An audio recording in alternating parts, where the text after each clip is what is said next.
Oi pessoal, tudo bem? Na aula de hoje a gente vai conversar sobre alguns fenômenos que são exclusivamente sonoros. Pessoal, eu queria começar nossa aula de hoje relembrando um fenômeno acústico que a gente já estudou, que é o eco. Você lembra do eco? Quando a gente fala, produz um som e logo depois ouve o que você já produziu? Vamos dar uma olhadinha, vamos relembrar o que a gente já aprendeu de importante sobre isso.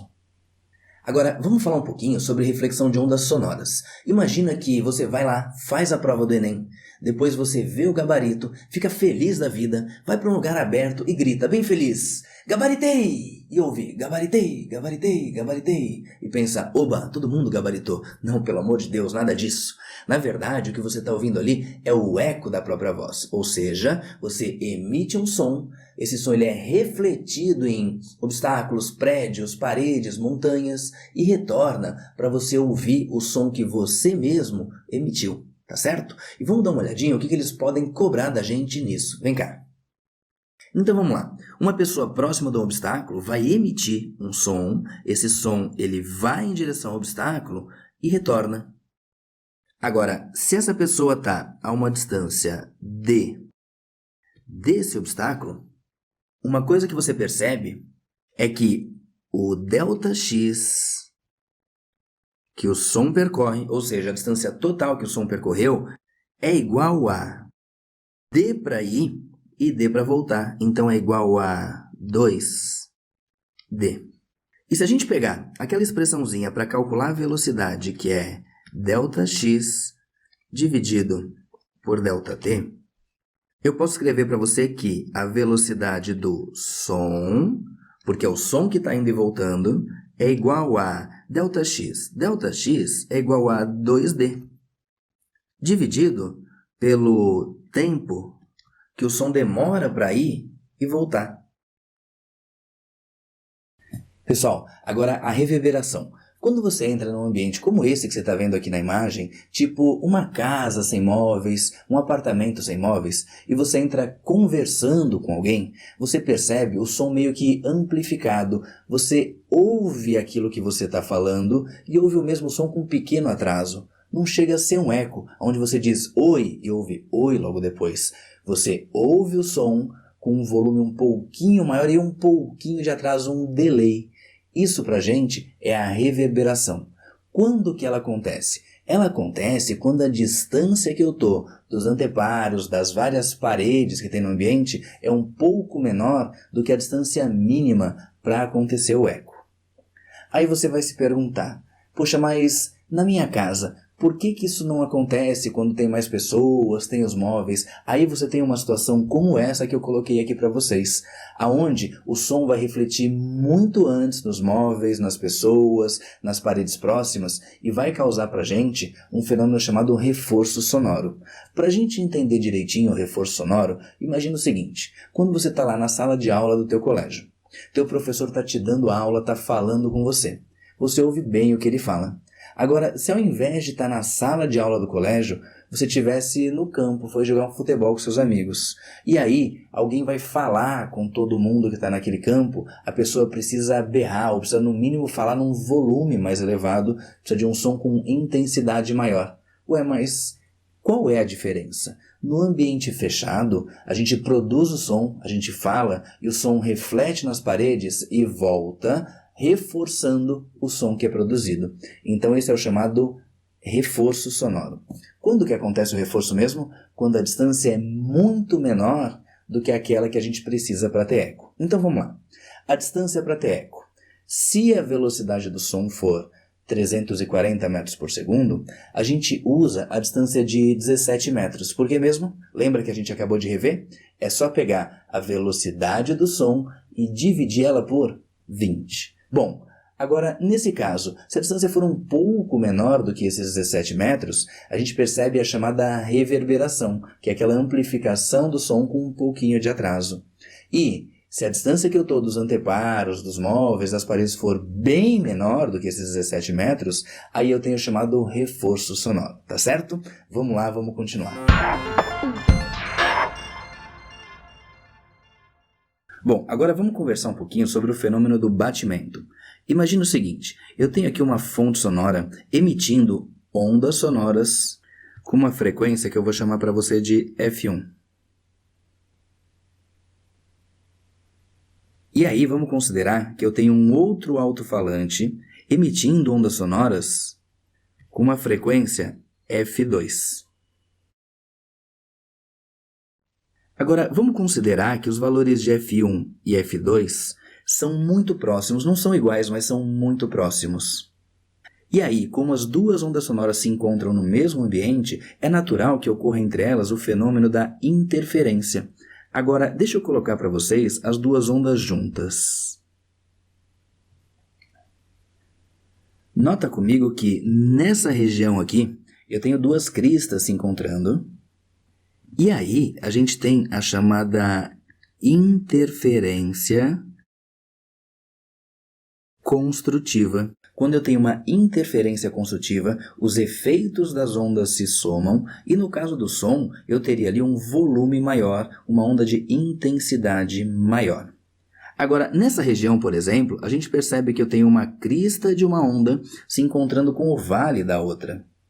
E a gente aprendeu que, numa região como essa, onde eu tenho uma crista se encontrando com um vale, uma onda vai roubar a amplitude da outra, é a chamada interferência destrutiva.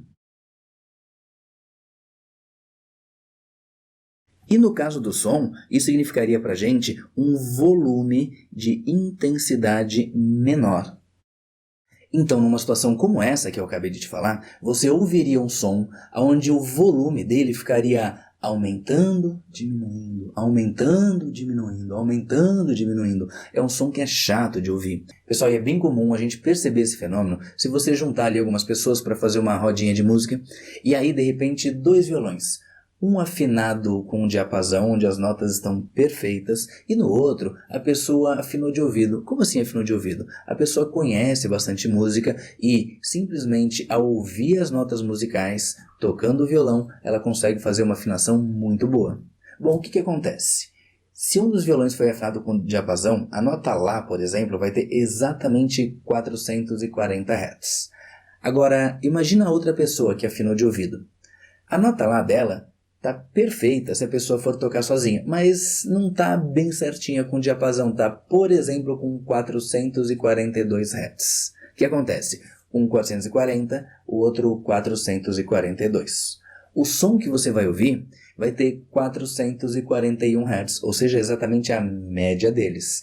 Agora, o que vai te incomodar não é isso. O que vai te incomodar é a frequência de oscilação do volume do som. Olha que fácil. Se um emite um som de 440 Hz e o outro emite um som de 442 Hz, a frequência do batimento vai ser de 2 Hz, ou seja, a diferença entre elas, tá certo? Vamos anotar isso aqui bem certinho, vem comigo. Bom, então como a gente acabou de falar, a frequência do som que você ouve é a média entre as duas frequências emitidas, ou seja, você soma e divide por 2. Agora, a frequência do batimento, que é a frequência com a qual o som oscila de volume, oscila de intensidade, é dada pela diferença entre as frequências. Agora, pode pintar uma dúvida para você. Poxa, Coelho, nesse exemplo que você falou, eu faço 442 menos 440 ou 440 menos 442? Na verdade, tanto faz. A gente vai colocar aqui um símbolo que você aprende lá com o Ferreto nas aulas de matemática, que é o símbolo de módulo. Ou seja, a gente vai falar da diferença das frequências sempre em módulo, ou seja, deixando de lado o sinal, porque para a gente não faz sentido falar em frequência negativa. Bom, pessoal, agora vamos para os exercícios e vamos começar por um que a gente fez exclusivamente para você que acompanha a gente aqui no canal Física 10. Um fenômeno bastante interessante ocorre quando duas ondas periódicas de frequências muito próximas, por exemplo, 100 Hz e 102 Hz, interferem entre si. A onda resultante tem uma frequência diferente daquelas que interferem entre si. Além disso, ocorre também uma modulação na amplitude da onda resultante. Modulação esta que apresenta uma frequência característica F0. Bom, pessoal, deixa eu fazer uma pausa aqui no enunciado. Essa modulação na amplitude que ele fala é exatamente o que a gente conversou, ou seja, é uma variação do volume dessa onda sonora. Continuando. Essa oscilação na amplitude da onda resultante é denominada batimento. Pelos dados fornecidos, pode-se afirmar que a frequência do som resultante da interferência entre as ondas de frequências F1 e F2 é... Bom, como a gente acabou de aprender, a frequência do som resultante é dada pela média das duas frequências naquele local. Então a gente vai somar as frequências e dividir por 2. Aí eu chego que a frequência do som é igual a frequência 1, que é 100 Hz, mais a frequência 2, que é 102 Hz, dividido por 2. Aí eu tenho que a frequência do som resultante é igual a 100 mais 102 dá 202 dividido por 2. E aí a frequência do som resultante é igual a 101 Hz. Portanto, a nossa resposta é a letra B. Exercício número 2, uma questão da Universidade Federal do Paraná. Foram geradas duas ondas sonoras em um determinado ambiente, com frequências F1 e F2. Sabe-se que a frequência de F2 era de 88 Hz. Percebeu-se que essas duas ondas estavam interferindo entre si, provocando o fenômeno acústico denominado batimento, cuja frequência era de 4 Hz. Com o uso de instrumentos adequados, verificou-se que o comprimento de onda para a frequência F2 era maior que o comprimento de onda para a frequência F1. Com base nessas informações, assinale a alternativa que apresenta a frequência F1. Bom, pessoal, o enunciado disse pra gente que a frequência F2 era de 88 Hz. Então vamos anotar aqui que a frequência F2 é igual a 88 Hz.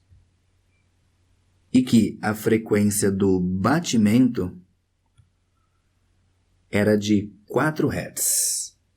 Agora olha só, se a frequência do batimento é de 4 Hz, eu já consigo me aproximar dos valores possíveis para a frequência 1, porque a gente acabou de aprender que 4 Hz, ou seja, a frequência do batimento, é a diferença entre as frequências. Ou seja, se a frequência F2 vale 88 Hz, como você está vendo aqui na tela, eu posso afirmar que a frequência 1 pode ser 92 Hz, mas também pode ser 84 Hz. Colho, mas peraí, como é que você chegou nisso mesmo? Bom, vamos lá.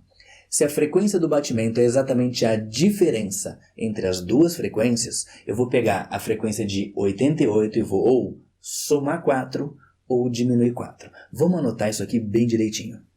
Então, se a frequência 2 é 88 Hz e a do batimento é 4 Hz, é possível que a frequência 1 seja de 92 Hz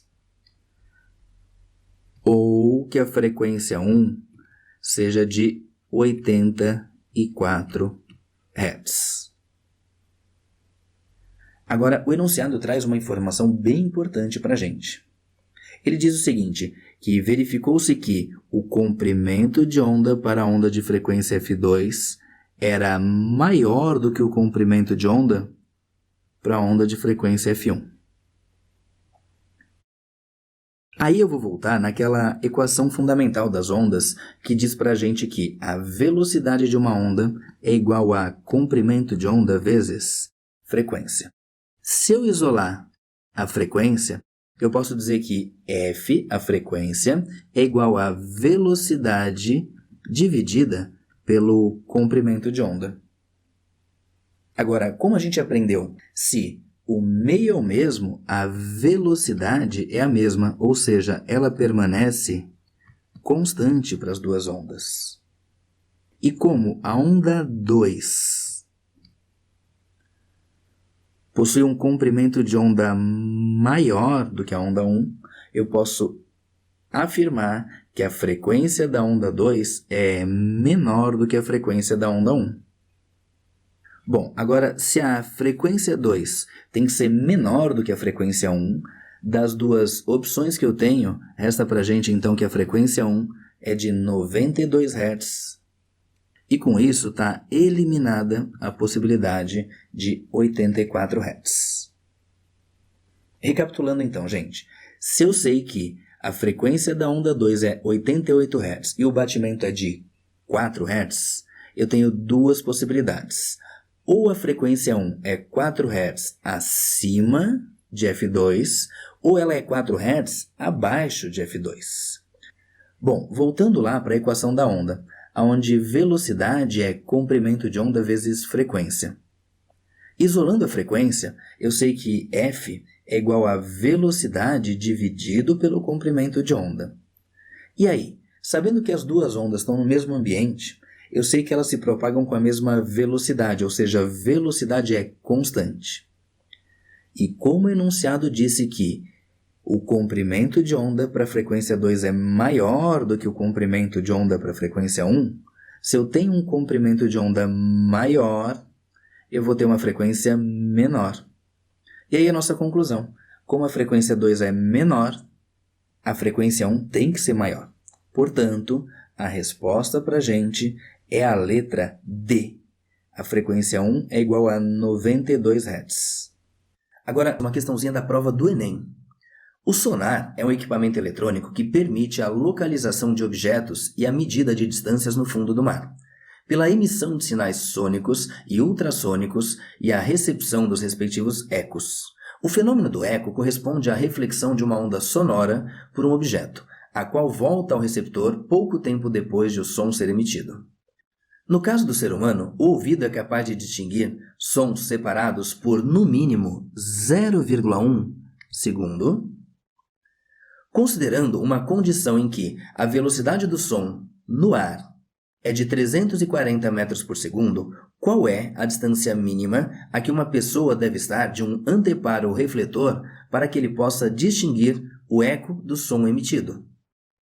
Pelo que a gente estudou agora há pouquinho, uma pessoa vai emitir o som, esse som vai voltar e a pessoa vai ouvir.